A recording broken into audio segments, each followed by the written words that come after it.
Welcome to Cybersecurity Awareness TV, episode 409, recorded October 15th, 2022. My name is Mac Jackson Jr. I am your cybersecurity consultant and researcher. If this is the first time you've seen my show, we discuss cybersecurity awareness tips, interviews with industry experts, and things that you could do to protect yourself from the fastest growing crimes of the 21st century. And that's cyber crimes, folks, and cyber incidents are going on around our country and around the world.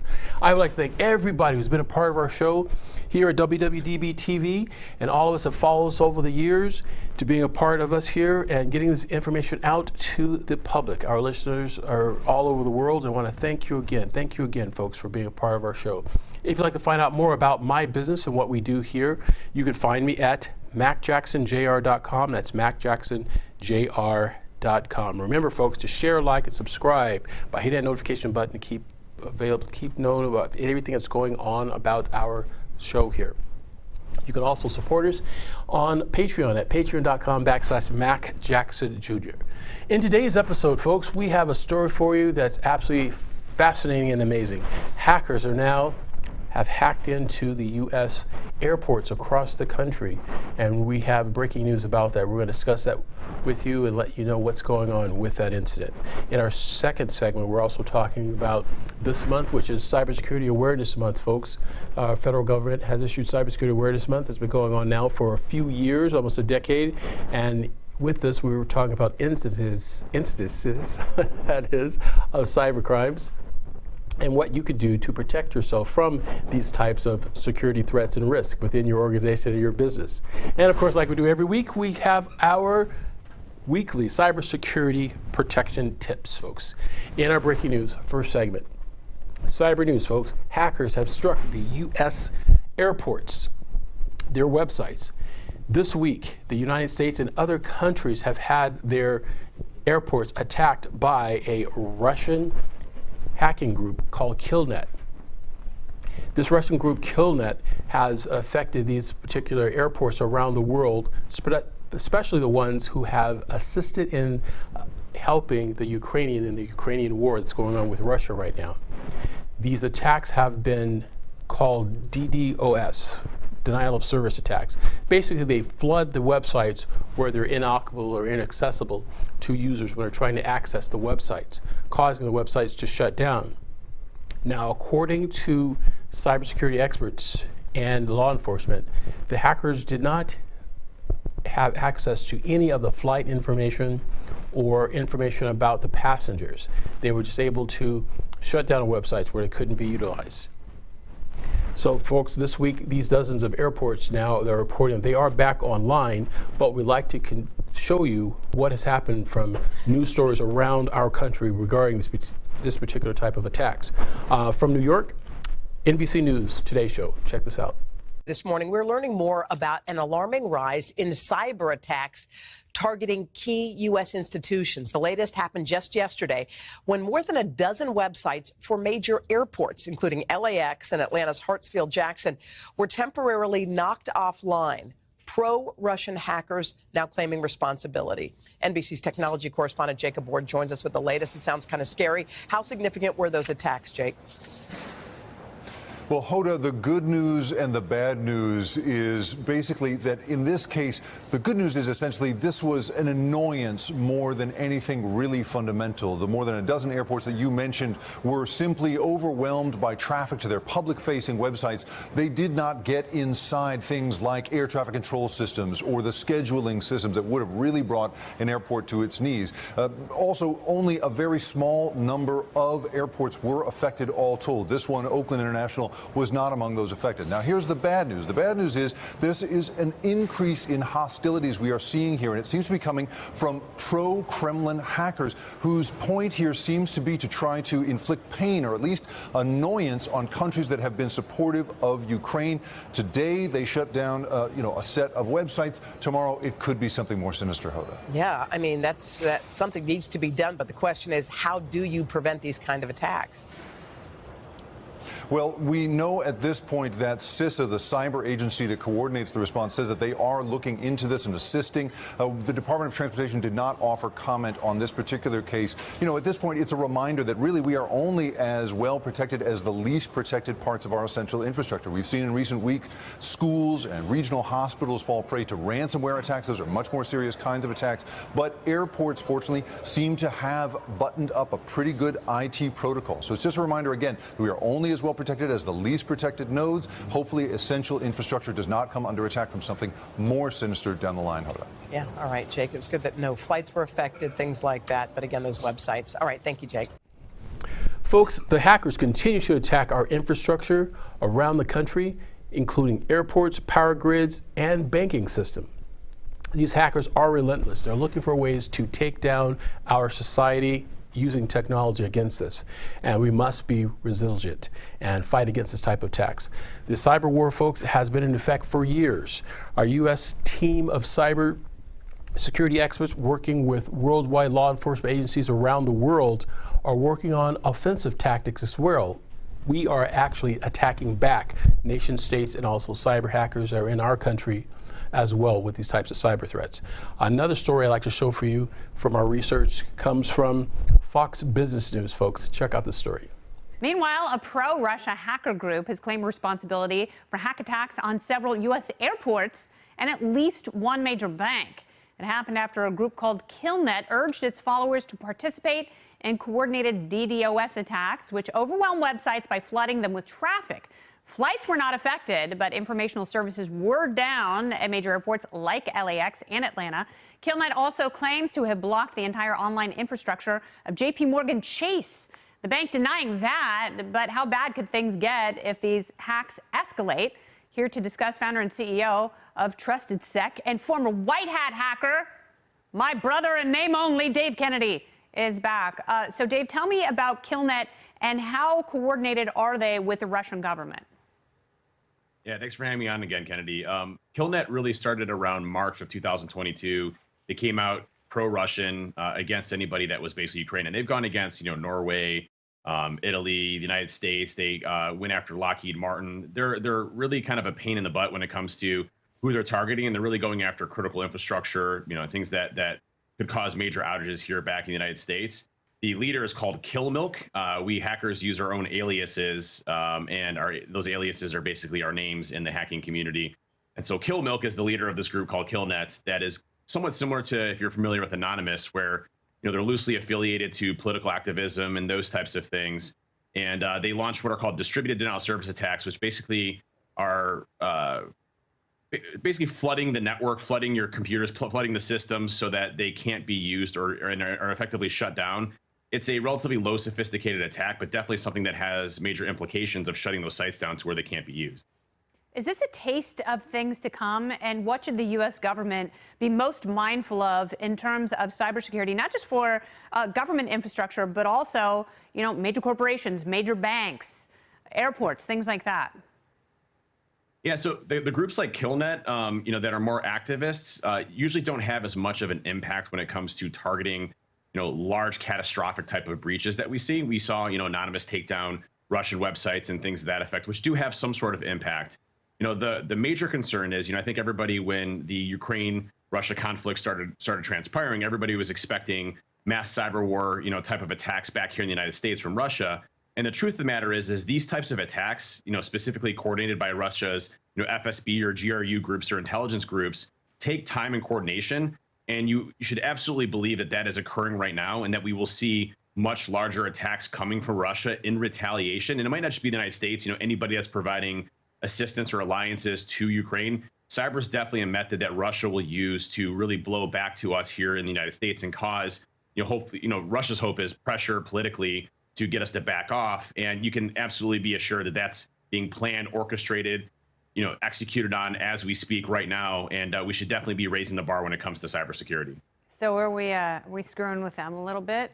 I mean, I know you can't give me details, but we're always screwing with them. That's always happening. I mean, especially from a cyber offensive capabilities. I mean, everybody's hacking one another, Kennedy. It's like the Wild West when it comes to, no rules and regulation. I mean, we're hacking China, China's hacking us, we're hacking Russia, Russia's hacking us. But when it comes to like the big data breaches that you saw before, if you remember SolarWinds, for example, where they targeted, Microsoft and Intel and VMware and Cisco, all the major technological backbones, that took 6 to 8 months, almost a year to plan and execute.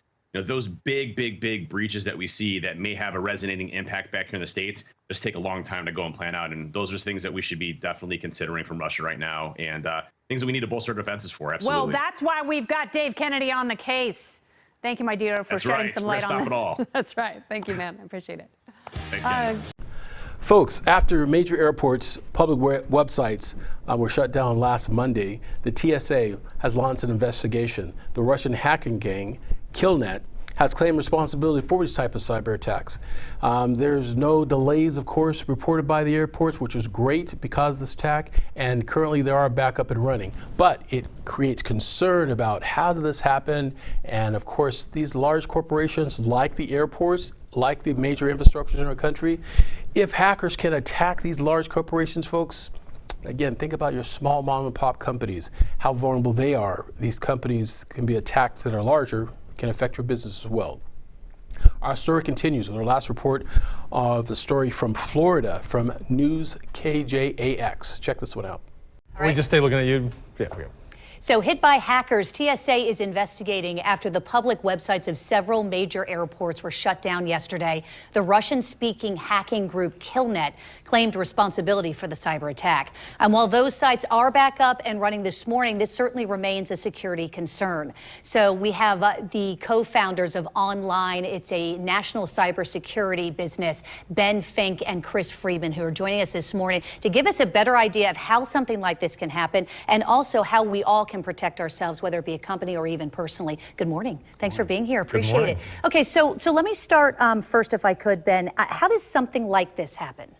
So these websites were brought down by something called a denial of service attack. They didn't break into the websites. They just sent a bunch of junk towards them that made it hard for other people to get to them. So there was no access. They never got in. It was just sort of annoying, really. So that said then, Chris, is this something that we need to worry about? Those of us, who fly frequently as an example and get worried about that somebody could essentially bring a plane down? Absolutely. Well, yes. I mean, certainly it could prevent us from boarding planes. It could hypothetically bring a plane down. But these denial of service attacks could affect our energy sector, our water, our good delivery, everything. So it really could adversely affect our lives across the board. There needs to be investment in this to stop this. Yeah, and so that's what I think really leads us to prevention, right? So let's talk first about companies as an example. Yep. If you were a company, whether it be a small company or a large company, what suggestion then do you have to prevent this kind of internal hack? We have been hearing about cases, ransomware is an example where essentially these services have been held hostage and these companies have to pay the millions of dollars to try to get online access back in so that they can continue to work. So how does someone prevent something like that? Yeah, that's a great question. So the first thing is do what the airlines did. Have your website be separate from everything else. So no airfield operations, nothing was impacted. That was health and safety. So all that stuff was great. So do that. Separate things that are on the internet from other things. The other thing is that most of these attacks happen from email, in phishing scams and stuff, so you have to really work on that. It's important to take proactive steps on security. A lot of folks kind of leave that to like something that just happens automatically, and it is sadly not automatic. It takes a lot of work. I want to just dig into the online because we remind our viewers about this all the time in terms of emails. Oh yeah. For businesses who are watching and their employees who think, well, I just am a person who has this, this one role in this company. There isn't anything I could possibly do then that could somehow impact the entire business. But the reality is, Chris, also is that these scammers are very, very clever, in these hackers, and you really have to be careful in what you're clicking on. Well, yes, your employees, first of all, are your human firewall, and so you need to train them. They need to be vigilant. And personally, you need to be vigilant as well. When you receive an email, have a defensive posture, right, when you read it. When you receive a financial statement from your bank, have a defensive posture if it's asking you to return information. So you just have to be vigilant. Vigilant's the word. Yeah, and at the end of the day, these people are very convincing. They can send an email or a text message that seems very convincing, and the reality is a lot of times you just have to ignore it. That's right. Yeah. Or just don't reply to the email. Don't follow any links in the email. Go directly to your bank or to wherever the place is trying to send you and see if you can find stuff on that. That'll save you a lot of time, actually. So would you explain what OnDefend does? Yeah, so we are a preventative cybersecurity company. So we help companies prepare for and defend against cyber attacks around the world. Okay, Fantastic. Guys, thanks for being here. Appreciate it. Thank Really you. great perspective, too. Not just if you own a company, but also just personally, since, you know, we're in a world of all digital age between cell phones and computers and social media. Thanks for your time this morning. Thank you. Folks, like I've said before, these types of cyber attacks are very, very concerning for all major infrastructures here in our country and worldwide. Companies must stay proactive in their approach to cybersecurity by hardening their security operations, even from the small mom and pop companies to the large corporations. Now, those that may say, well, again, why should my little business be concerned when these are large corporations being attacked? Hackers are going after companies that do not have the types of sophisticated systems like the large corporations, like the airports that are very sophisticated. If they can hack into them, they can hack into yours, folks, the smaller companies who do not have adequate cybersecurity policies put in place. Make sure that you have cybersecurity policies put in place for your organization. And if you need assistance with that, definitely contact my company, Vanderson Cyber Group. We can assist you with that, folks. We have to remember, stay cyber woke, folks. It's what we can do to protect ourselves from these types of cyber crimes. We'll be right back here at Cybersecurity Awareness TV after these messages.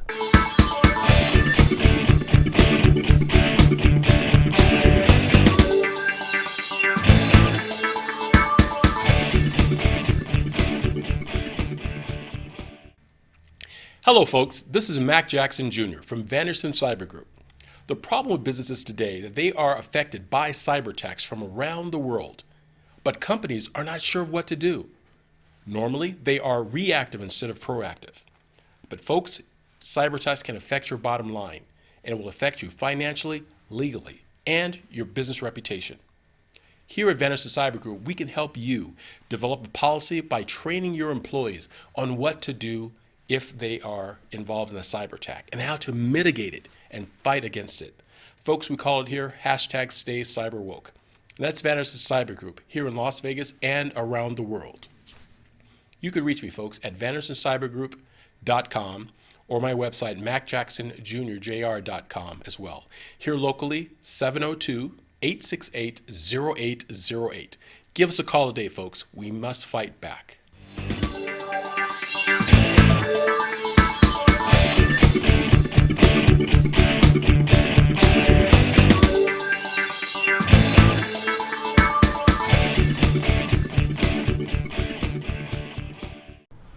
Hi folks, welcome back to Cybersecurity Awareness TV. I'm your host, Mac Jackson Jr. In segment 2, we're talking about Cybersecurity Awareness Month and security threats that our nation faces and the warning coming up from the Federal Trade Commission and the FBI.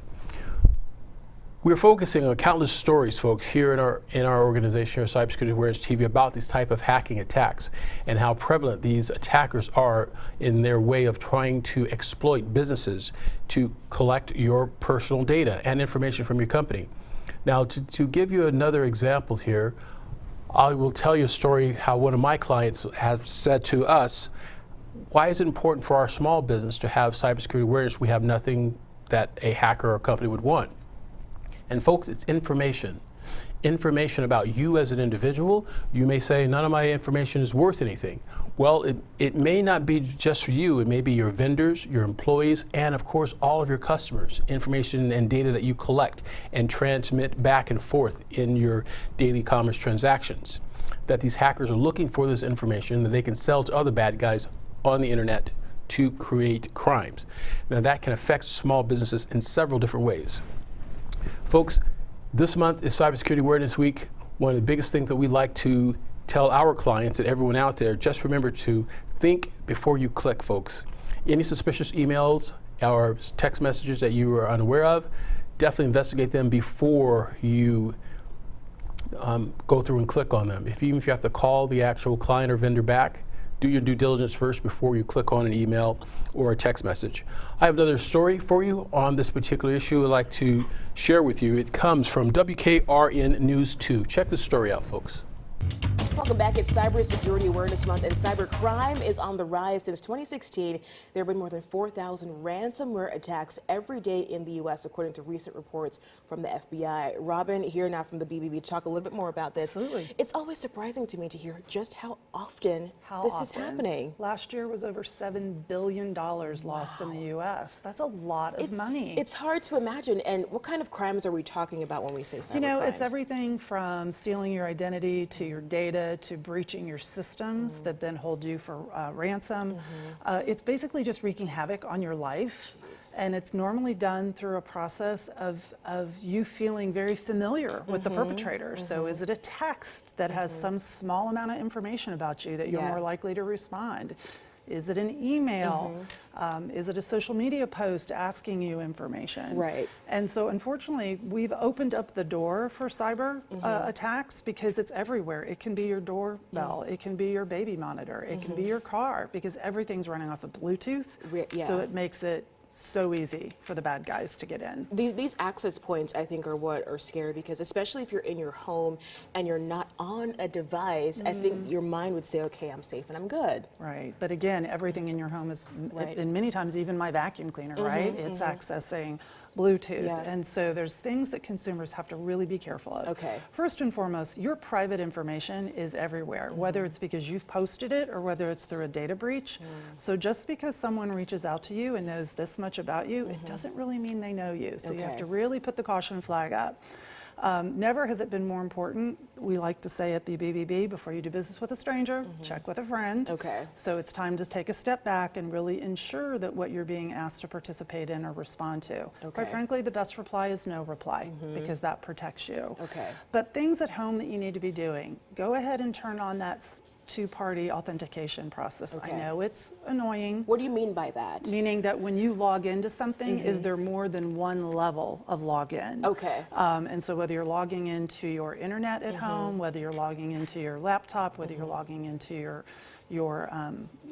Wi-Fi, whatever it is, make sure there's at least 2 levels of authentication. Okay, so that's when you have a password and then they also send you like a text message? They send you a code, or you have to answer a question, that type of thing. Okay. The other thing is gone are the days where short passwords are helpful.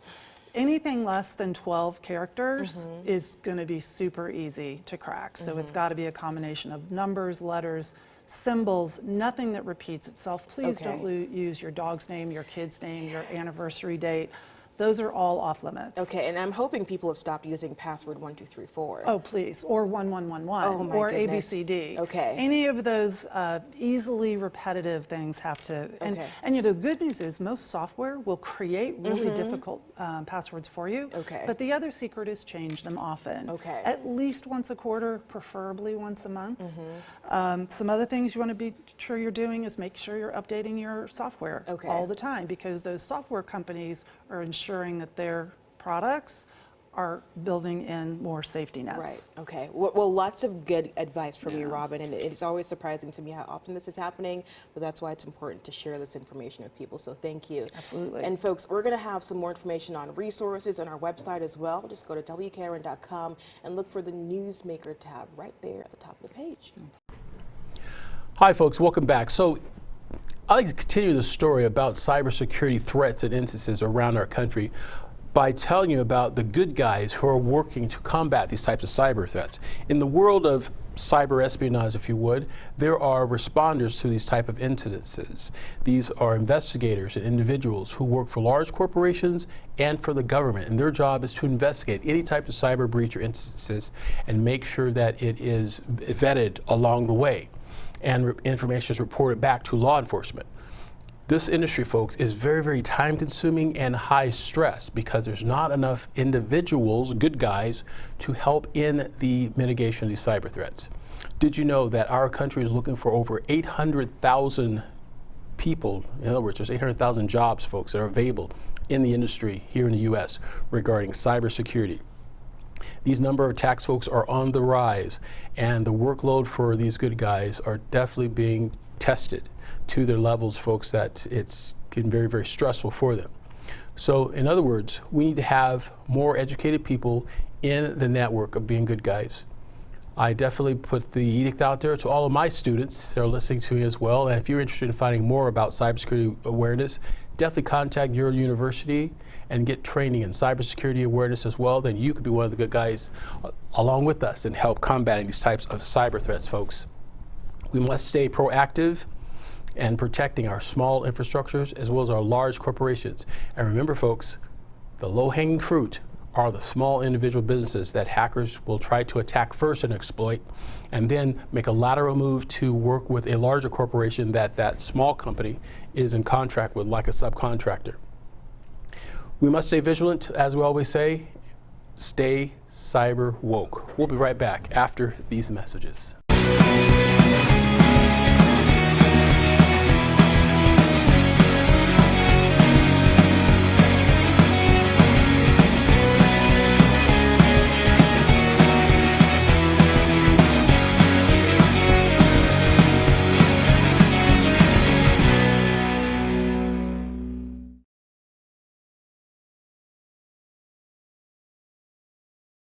Hi folks, welcome back to Cybersecurity Awareness TV. I'm your host, Mac Jackson Jr. In our third segment, we're going to talk about cybersecurity awareness tips that you could use today to protect yourselves. And again, folks, a lot of this is repetitive, but it's repetitive because I want you guys to really get the message. We have to repeat these messages so you can understand these hackers will be relentless. They will continue and they will look for a vulnerability and attack you to get your information. We'll again talk about smartphones. Turn off your Wi-Fi, folks. As we say all the time, if you're traveling, make sure your Wi-Fi is turned off and not have it on, especially when you're moving from point A to point B. You will be surprised how many fake websites are in your city, in your location, that would love to have your phone or your smartphone hop onto their network to get to the internet. This can happen in seconds. You're at a stoplight in a suburban neighborhood, or you're in the middle of the city, and your phone is looking to jump on the internet to keep you updated on all your social media and social activities. And while it's hopping on, it doesn't know which Wi-Fi routers out there are bad or good. It only knows that there's one that's available nearby. And if it hops onto a Wi-Fi connection that could be illicit, that particular hacker could monitor every transaction that you're doing and instantly transfer malware to your smart device.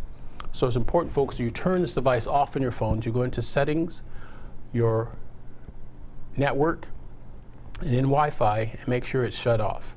Now, if you're back at home or back at your office where your networks are secured, you can turn it back on and use it then. Most of us nowadays have an unlimited data plan, so we can utilize the internet when we need to from our cellular phone system versus using a hotspot.